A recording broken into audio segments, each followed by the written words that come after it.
समूएल का दूसरा ग्रंथ 11 अध्याय 1 से 4, 5 से 10, 13 से 17। वर्ष के आरंभ में जब राजा युद्ध के लिए निकलते हैं, तब दाऊद ने योआब और अपने सेवकों को इस्राएल की सेना के साथ भेजा। उन्होंने अम्मोनियों को नष्ट किया और रब्बा नगर को घेर लिया, परंतु दाऊद यरूशलेम ने ही ठहरा रहा। एक सांझ दाऊद अपने पलंग से उठकर राजमहल की छत पर टहल रहा था। वहां से उसने एक स्त्री को स्नान करते देखा। वो स्त्री देखने में बहुत सुंदर थी। दाऊद ने उसके विषय में पूछताछ की तो बताया गया, वो एलियाम की बेटी बत्सेबा है, जो हित्ती उरैया की पत्नी है। तब दाऊद ने दूत भेजकर उसे बुलवाया। वो उसके पास आई और दाऊद उसके साथ सोया। बाद में वो अपने घर लौट गई। उस स्त्री ने गर्भवती होकर दाऊद को संदेश भेजा, मैं गर्भवती हूं।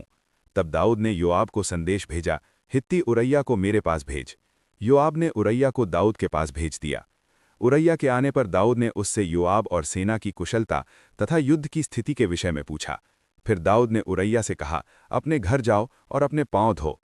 उरैया राजा के घर से निकला और उसके पीछे राजा की ओर से भेंट भेजी गई।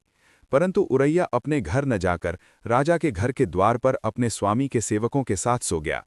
जब दाऊद को बताया गया कि उरैया अपने घर नहीं गया, तो दाऊद ने उससे पूछा, क्या तू यात्रा से नहीं आया? फिर अपने घर क्यों नहीं गया? दाऊद ने उसे अपने साथ खाने पीने के लिए बुलाया और उसे मतवाला कर दिया। फिर भी वो संध्या को अपने स्वामी के सेवकों के साथ सोने गया और अपने घर नहीं गया।